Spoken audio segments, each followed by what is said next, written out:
ესე იგი ჩვენ გეგმას აქვს ორი ნაწილი. პირველი ნაწილი არის რა უნდა მოხდეს არჩევნების დანიშვნიდან გამართვამდე და მეორე ნაწილი არის რა უნდა მოხდეს არჩევნების შემდეგ, მას შემდეგ რაც შეიძლება ხელისუფლება პირველი 100 დღის განმავლობაში. განათლებაში პრობლემა ის არის, რომ განათლების სფერო არის პოლიტიკური კონტროლის ქვეშ და გამოიყენება როგორც საარჩევნო ინსტრუმენტი. ანუ არჩევნების დროს განათლების სისტემას მმართველი პარტია იყენებს როგორც საშუალებას იმისთვის, რომ მოიპოვოს რაც შეიძლება მეტი საარჩევნო ხმა. და პირველი რაც უნდა გაკეთდეს არის აი ამ პარტიული კონტროლისგან გათავისუფლება. შემდეგი გზებით ერთი მხრივ უნდა აეკრძალოთ მასწავლებლებს, ბაღის თანამშრომლებს, სკოლის ადმინისტრაციას აგიტაცია რომელიმე კონკრეტული პარტიის სასარგებლოდ, მაგრამ მეორე მხრივ იმის გამო რომ თავად ეს პარტია, მმართველი პარტიები საქართველოში ბოლო 30 წლის განმავლობაში სკოლებს მოუწოდებდნენ და უნივერსიტეტების პროფესორებსაც მოუწოდებდნენ რომ არ ჩაერიონ პოლიტიკაში, ანუ ერთი მხრივ მოუწოდებენ რომ არ ჩაერიონ პოლიტიკაში და მეორე მხრივ იყენებენ საკუთარი პოლიტიკური მიზნებისთვის.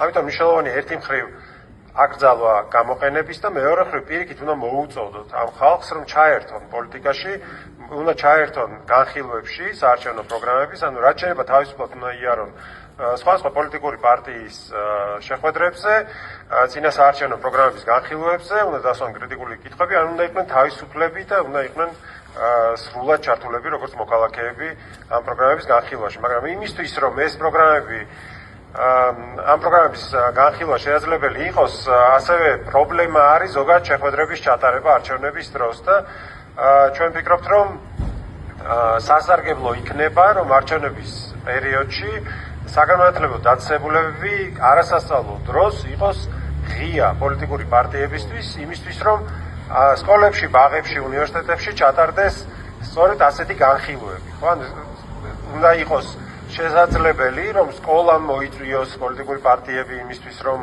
იქ მოხდეს განხილვა, თქვა ჩააბაცან კვირას, ან უნივერსიტეტში ჩატარდეს დებატები.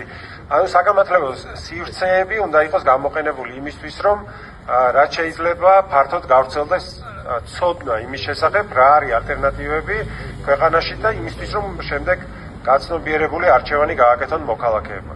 რაც შეეხება უკვე არჩევნების შემდეგ პირველი 100 დღის განმავლობაში სამი მიმართულებით არის სამუშაო განათლების სფეროში. პირველი არის გასაკეთებელი ისეთი გადასადგმელია ისეთი ნაბიჯები, რაც არის გადაუდებელი იმის გამო, რომ ქართულმა ოცნებამ დაიგვიანა ბევრი მნიშვნელოვანი საკითხის გადაჭრა. ასეთი ერთ-ერთი საკითხი არის მაგალითად სკოლების რემონტები და მშენებლობა. თქვენ იცით, რომ ბავშვები უკვე წლებია ელოდებიან იმას, რომ მათი სკოლების რემონტი ან მშენებლობა დასრულდება. არის თბილისში სკოლა, მაგალითად, რომელიც 7 წელია რაც დანგრეულია და მშობლებმა არ იციან კიდე რამდენი ხანი დაჭირდება ამ სკოლის აშენებას და პირველი რასაც გავაკეთებთ არის ის, რომ დაიდება გეგმა თუ როდის რომელი სკოლა დამთავრდება და რა თქმა უნდა ეს გეგმა იქნება შეიძლება სწრაფი, რომ შეიძლება სწრაფად დამთავრდეს ეს.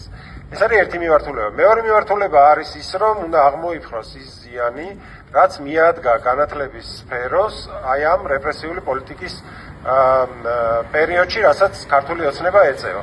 ეს გულისხმობს რეპრესიული კანონების გაუქმებას, მაგალითად როგორც არის ეგრეთ წოდებული ცენზურის კანონის გაუქმება.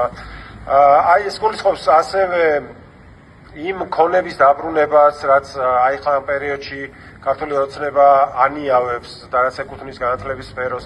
მაგალითად ჩვენ ვიცით, რომ აი მაგალითად თბილისის სახელმწიფო უნივერსიტეტს ჩამოართვეს ახლა ქონება და გადასცეს სხვა უნივერსიტეტს, ერთ-ერთ კერძო უნივერსიტეტს, აპირებენ პრივატიზებას. ასევე უნდა მოხდეს რეაბილიტაცია იმ ხალხის, ვინც პოლიტიკური ნიშნით გაუშვეს ამ პერიოდში სამსახურებიდან და არამხოლოდ უნდა აღდგნენ და მათი უფლებები უნდა აღდგეს იმითი, რომ შეიძლება აღუდგინონ სამსახურები, არამედ ასევე კომპენსაციები შეიძლება იყოს გაცემული იმ შემთხვევებში, როდესაც ჩვენ ვიცით, რომ ხალხს ასევე ჯარიმებიც დააკისა ეს, ხო? მოკლედ ყველა ის ზიანი, რაც მიაყენა ქართულმა ოცნებამ განათლებას, ეს რაც შეიძლება სწრაფად უნდა აღმოიფხვრას, უბრალოდ უნდა დაიწყოს 100 დღეში კომისიების შექმნა, რომელიც შეისწავლის პოლიტიკური ნიშნით იყოს თუ არა გათავისუფლებული კონკრეტული ადამიანი. პოლიტიკური ნიშნი დაიხურა თუ არა რომ საგანმანათლებლო დაწესებულებები მოხდა თუ არა მათი კონების პრივატიზება და ამ მიმართულებით მოხდეს გადაწყვეტა.